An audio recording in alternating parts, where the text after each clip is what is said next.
Oi, galera, tudo bem? Hoje, finalmente, a gente vai sair daqueles nossos temas de falar sobre vírus, de falar sobre bactérias. A gente vai passar para o próximo tema, que é o reino protoctista, tá bom? Seguindo a escala evolutiva, né? A gente estava falando do reino Monera, a gente deu uma pausa para falar sobre os vírus e agora a gente vai falar do próximo reino, que é o reino protoctista, do segundo reino aí na escala evolutiva, tá bom? Vamos lá! A primeira coisa que a gente tem que conversar é que o nome pode ser ou reino protoctista ou reino protista. Nenhum dos dois está errado, mas existe uma nomenclatura que é a melhor delas, que é a mais atual, que é a de reino protoctista. Mas vão ter vários materiais didáticos, vai ter também vestibular que vai falar sobre reino protista, e não está errado, tá bom? O que a gente precisa saber é que a nomenclatura de reino protoctista é melhor e mais atual. Então, esse reino, ele abrange tanto as algas quanto os protozoários.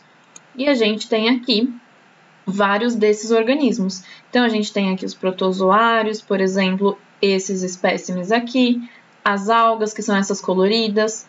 E aí, a gente vai entender um pouquinho sobre as características principais desse reino, do reino protoctista. Todas as células, todos os organismos desse reino são eucariontes. Então, é aquela célula que possui bastante organelas, que possui um núcleo definido. Esses organismos, eles podem ser ou unicelulares ou multi- ou pluricelulares, tá? E aí, é legal a gente combinar isso também, que eu vou poder falar para vocês ou multi- ou pluricelulares, dá na mesma, quer dizer que o organismo é composto por duas ou mais células, enquanto os unicelulares são compostos apenas por uma célula. Então, uma única célula já caracteriza um organismo. O reino protoctista tem organismos que são autótrofos e tem organismos que são heterótrofos. Então, a gente pode definir aqui que autótrofos são algas e os heterótrofos são protozoários. A reprodução vai variar entre reprodução sexuada e assexuada.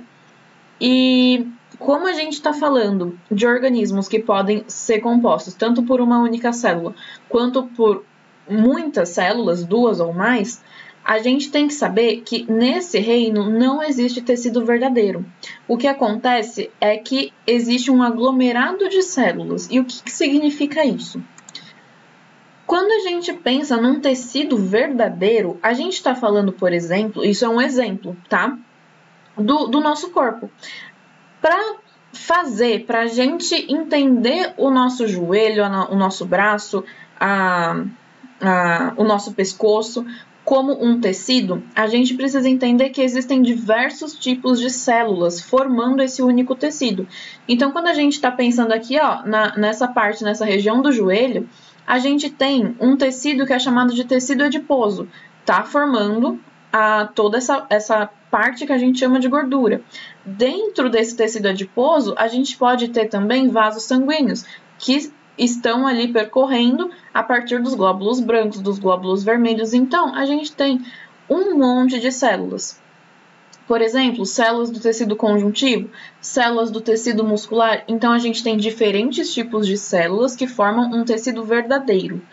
Quando a gente está falando do reino protoctista, desses animaizinhos, não são animais, desses seres vivos, animal a gente só vai chamar de animal quando a gente estiver lá no reino animalia, tá? Então, aqui a gente chama de organismos, a gente chama de seres vivos do reino protoctista. Então, quando a gente está falando desse reino aqui, a gente está falando de um tecido que não é verdadeiro, ou seja, o reino protoctista não possui tecido verdadeiro. Eles são apenas aglomerados de células, porque são várias células idênticas, uma do lado da outra, ou uma aglomerada com outra, tá bom? E aí, uma última característica principal que a gente tem que saber é que eles vivem em ambiente aquático, tanto da água doce quanto da água marinha, ou pelo menos aquele ambiente tem que ser úmido, tá bom? E mais tarde a gente vai entender por quê. Então, a gente viu que o reino protoctista ele pode ser tanto alga quanto protozoário, certo? Vamos falar primeiramente das algas. aquele primeiro slide dos organismos, dos seres vivos que eu mostrei para vocês, a gente então tira todos os protozoários. A gente vai falar sobre esses organismos aqui. E a gente já vai entender um pouco melhor sobre eles. As características principais, as características gerais das algas são as seguintes. Elas são eucariontes fotossintetizantes. Legal? Ótimo. Elas são as maiores produtoras de oxigênio, de O2 que a gente respira. Elas podem ser tanto unicelulares como pluricelulares ou multicelulares. Elas são formadas por talos, isso é muito importante, elas são formadas por talos. Elas podem ser organismos tanto bentônicos quanto planctônicos e elas podem ser classificadas por diversas formas e uma dessas formas é de acordo com seus pigmentos. E aí a gente tem que pensar que existem pigmentos além da clorofila. Beleza. Essas são as características gerais. Tenho certeza que vocês ficaram com bastante dúvida sobre esses itens aqui. Então vamos ver um por um. Características gerais, falando sobre toda essa parte fotossintética, toda essa parte fotossintetizante das algas. O que acontece? Eles são organismos eucariontes, então vamos lá. Quando a gente estava vendo aquelas células básicas, né, que eu diferenciei para vocês, os procariontes, que é o reino Monera, das células eucariontes, a gente viu que na célula eucarionte tinha a eucarionte animal e a eucarionte vegetal. Certo? Esses são os dois tipos principais. A gente tem que saber, entretanto, que existem alguns outros tipos de células eucariontes, e que é o caso, por exemplo, das eucariontes do reino protoctista. Então, quando a gente estava vendo, bem lá no início do ano, sobre as diferenças entre as células, eu mostrei para vocês essa célula aqui, essa célula eucarionte vegetal. Lembra que ela tem essa peculiaridade aqui de ter uma parede vegetal, de ter vacúolos muito grandes? Eu mostrei para vocês que existem o cloroplasto. Então, vamos só relembrar isso daqui, porque o que eu quero mostrar para vocês? Que na célula eucarionte do reino protoctista, essa estrutura de cloroplasto não existe aqui, tá? O que vai existir é a clorofila. A clorofila ela é um pigmento que possibilita a fotossíntese. Então, tem algumas diferenças bem pequenininhas entre uma fotossíntese que acontece via cloroplasto e uma fotossíntese que acontece aqui no reino protoctista. A gente não vai falar sobre esses processos químicos, mas o que eu quero que vocês entendam é o que possibilita que qualquer organismo, seja alga, seja planta, faça fotossíntese. É o pigmento clorofila, que é esse pigmento verdinho aqui. Então, as células eucariontes fotossintetizantes do reino protoctista possuem clorofila e também outros pigmentos, que aí a gente pode ter o pigmento pardo ou um pigmento alaranjado, o pigmento verde, que é basicamente a clorofila, um pigmento vermelho, que vai formar, por exemplo, as algas vermelhas. Então, todas as algas, independente da cor, possuem clorofila, mas tem outras que têm muito mais pigmento de outra cor do que a clorofila, certo? Então, é muito importante vocês entenderem isso. Toda alga possui clorofila. E aí, já que a gente está falando sobre fotossíntese, a gente entende também que esses organismos, as algas, são os maiores produtores de oxigênio, de O2. E aí, pensando ainda lá em cima que eu falei para vocês, nas características gerais das algas, que a gente está revisando esses trechos, a gente tinha também que elas são unicelulares ou multicelulares, que elas são formadas por talos e que elas podem ser bentônicas ou planctônicas. O que significa isso? As algas elas podem ser formadas por uma célula ou por muitas células, um organismo multi ou pluricelular. Beleza. Quando a gente está falando de um organismo que é formado por várias células, a gente precisa entender e a gente precisa retomar que o reino protoctista não possui tecido verdadeiro, lembra? Então, é isso que significa uma alga ser formada por talo. A gente não pode falar que a alga tem um caule, a gente não pode falar que a alga tem uma folha. Tudo bem que parece, tá vendo aqui nessa imagem? Parece que são folhas, mas a gente não pode definir, porque são estruturas completamente diferentes. Então, quando a gente lembrar de alga, reino protoctista, e a gente falar de alga, a gente tem que falar que a estrutura dela é um talo, tá bom? Justamente porque não tem tecido verdadeiro. E aí, elas podem ser tanto organismos bentônicos quanto organismos planctônicos. E o que é isso? Quando a gente está falando de plâncton, a gente está falando dessa porção aqui do mar, do oceano, da água doce. A gente está falando especificamente dessa faixa superficial de água, onde muitos e muitos e muitos protoctistas e outros tipos de animais estão vivendo. Então, quando a gente pega de animais, não, de seres vivos. Então, quando a gente pega uma gotinha de água, por exemplo, aqui de um lago ou de um rio, por exemplo, a gente vai ter mais ou menos essa visão quando a gente colocar no microscópio. Existe um universo de organismos aqui. E um desses organismos, né, um tipo desses organismos podem ser tanto os protozoários quanto as algas do reino protoctista. Então, voltando para as algas, a gente viu que elas podem ser tanto bentônicas ou planctônicas. Ótimo! Planctônicas a gente acabou de entender. São as algas que ficam aqui flutuando. Isso é muito importante.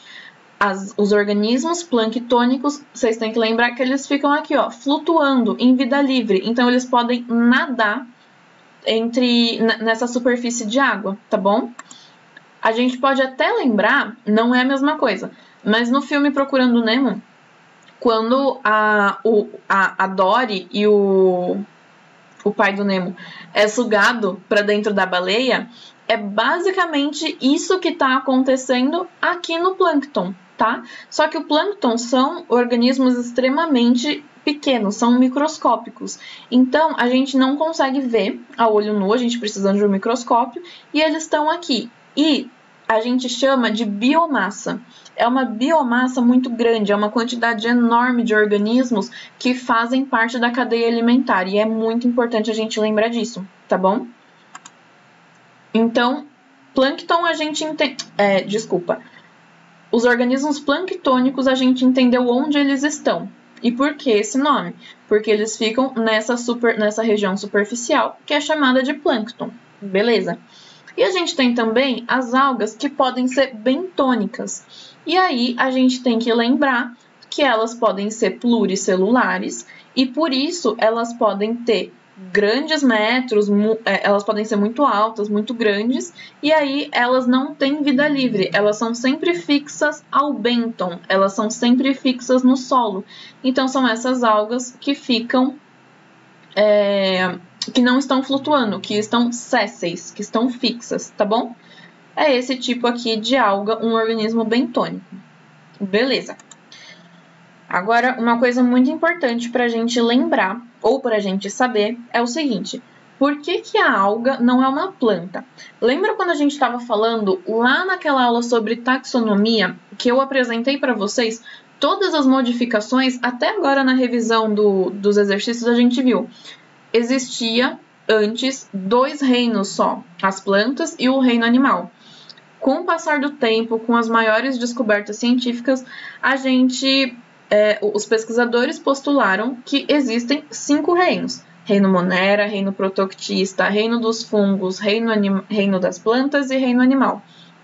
Então, esses 5 reinos possuem organismos com características similares e por isso eles estão agrupados nesses reinos. Ótimo.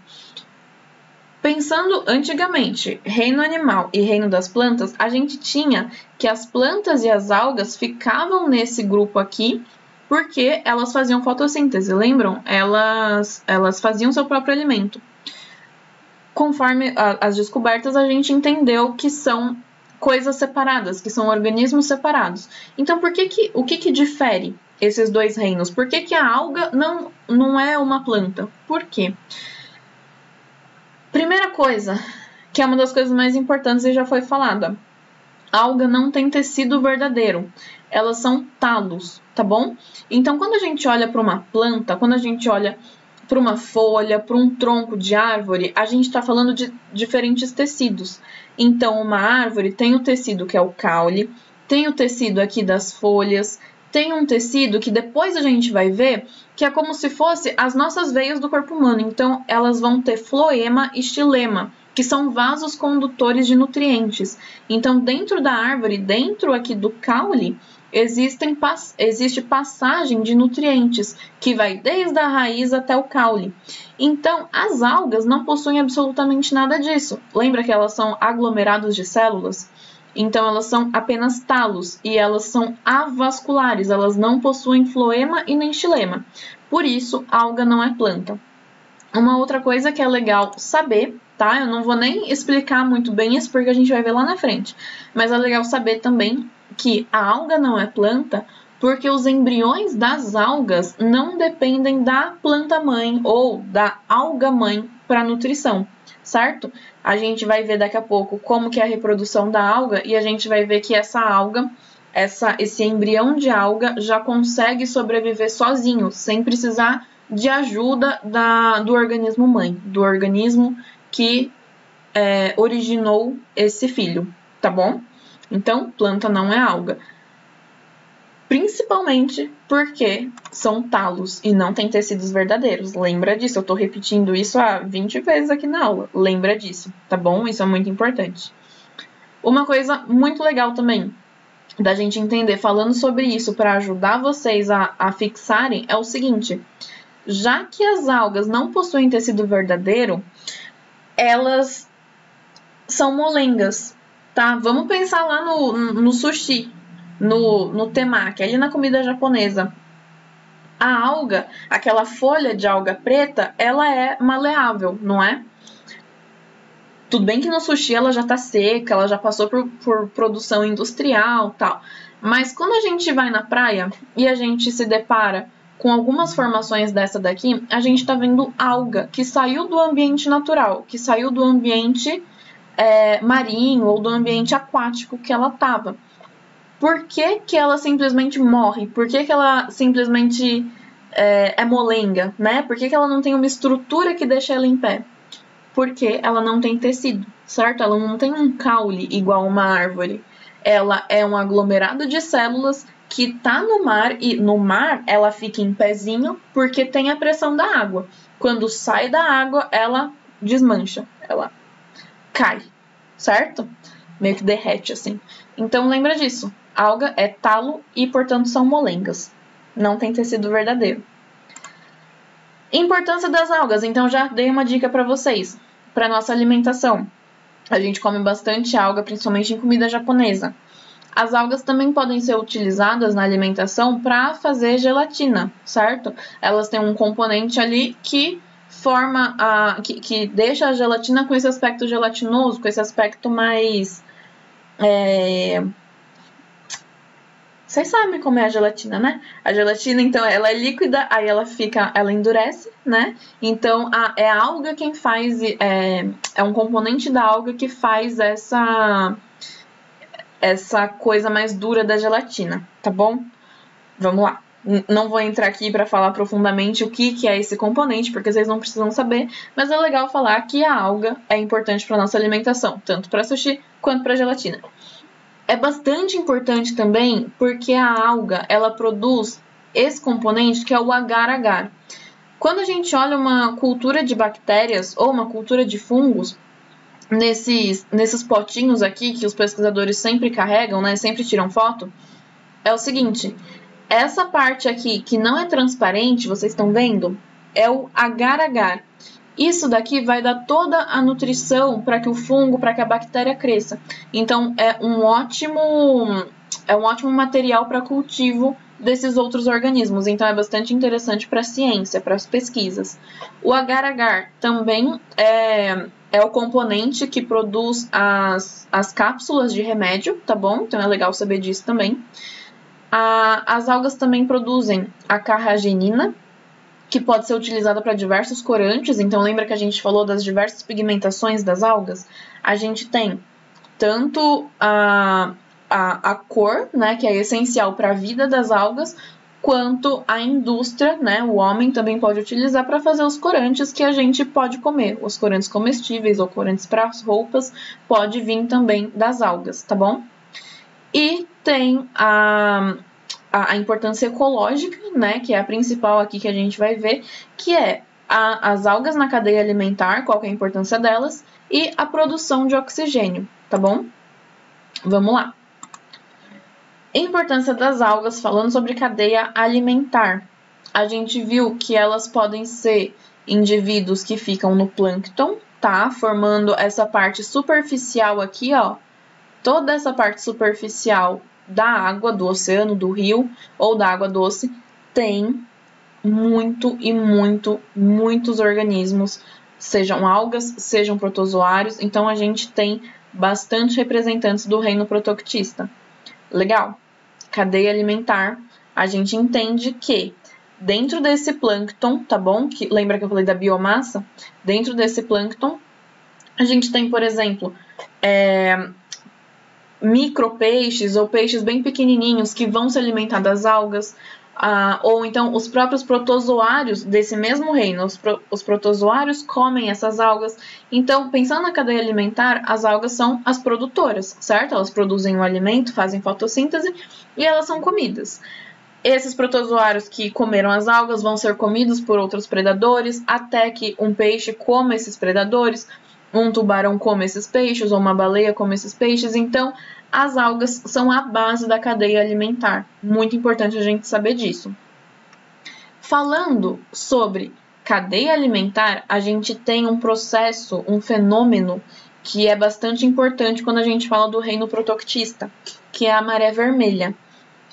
As algas, principalmente de um grupo que a gente vai ver daqui a pouco, elas podem produzir bastante toxina. Essas toxinas não vão matar as próprias algas. Claro, se elas estão produzindo, não faz mal para elas, mas vai fazer mal para todo o resto da cadeia alimentar. Porque já que existe um protozoário que come essa alga, existe um peixe que come esse protozoário que comeu a alga, existe um tubarão e assim vai, toda essa toxina vai se acumulando na cadeia alimentar. E essa toxina que a alga produz pode matar toda a vida marinha daquele local. Isso é chamado de maré vermelha porque essa toxina que a alga gera, que a alga produz, é uma toxina vermelha, com uma coloração vermelha. Então, promove esse fenômeno aqui da maré vermelha. E como que isso acontece? Quando a gente tem um aumento de nutrientes que promove o aumento da reprodução e da vida no geral das algas vermelhas. Então, isso é até um tema legal para vocês pensarem como argumentação para um tema de redação, por exemplo, que fale sobre a atuação do homem nas indústrias ou a atuação do homem no meio ambiente, né? E como que a gente degrada tudo isso. Por quê? Quando, por exemplo, esgoto é lançado no oceano, esgoto é lançado nos mares, in natura, né, que a gente chama, ou o lixo é jogado diretamente no mar, toda a matéria orgânica que está ali naquele lixo ou que está no esgoto vai servir de nutrientes para os peixes, vai servir de nutrientes para os protozoários, vai servir de nutriente para toda a vida marinha. E aí, com esse aumento de nutrientes, a reprodução das algas vermelhas também aumenta, porque com esse boom de nutrientes que a gente chama, as algas têm um boom de produção de alimento, né? Então, elas fazem muita fotossíntese, e com bastante fotossíntese, com bastante energia, elas conseguem se reproduzir cada vez mais. E aí, a gente tem muita toxina nesse plâncton. Essa toxina ela vai se espalhando por toda a extensão do mar e pode matar todos os peixes, tá bom? Então, quando a gente está falando de maré vermelha, todos os peixes e toda a vida do mar. E quando a gente está falando, então, de maré vermelha, a gente tem que pensar no aumento de nutrientes que provoca um aumento da fotossíntese e que vai aumentar, por fim, que vai aumentar a reprodução das algas, tá? E aumentando essa reprodução, a gente tem um boom de algas. Tem muita alga lá dentro daquele pedaço de mar, daquela região, que vai intoxicar toda aquela vida, tá bom? E aí, maré vermelha, apesar de ser uma coisa bonita, eu acho legal, é muito ruim para toda a vida. E aí, mexendo na cadeia alimentar aquática, mexe em toda a cadeia alimentar, né? Se peixe está morrendo, os pescadores não têm mais o que pescar naquela região, a vila ou a cidade que é abastecida por esses peixes pode ficar sem esse tipo de proteína, e aí vai acarretando diversos problemas biológicos, beleza? A gente estava falando também da importância das algas, pensando na ecologia, na produção de oxigênio. E aí, a gente vai bater muito de frente com essa frase ou esse slogan, né, de quando a gente está falando de preservação do meio ambiente, que é falado aí na mídia que a Amazônia é o pulmão do mundo. Mas isso é muito mentira. E por que é mentira? Beleza que a Amazônia, as árvores fazem fotossíntese. Ótimo, isso é verdade, claro.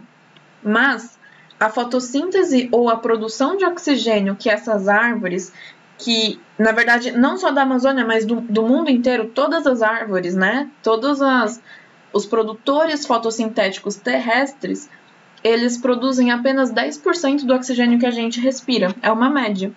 Todo o restante do oxigênio que a gente respira vem do fitoplâncton, vem do plâncton formado pelas algas, que a gente vai chamar de fitoplâncton. Então, o pulmão do mundo tá aqui, ó. São as algas do reino protoctista. A Amazônia, ela é muito importante porque ela tem diversas árvores e claro que lá também tem um teor muito grande de fotossíntese, né, de importância para a ecologia nesse sentido, mas a Amazônia não é o pulmão do mundo. Os responsáveis pela maior produção de oxigênio respirável, que a gente respira, que os animais respiram, é o fitoplâncton, beleza? A gente vai falar agora dos grupos e classificações das algas, tá bom? Mas antes disso, vamos tomar uma água, vamos descansar e no próximo vídeo a gente vai finalizar quais são e como que as algas são classificadas dentro do reino protoctista, beleza?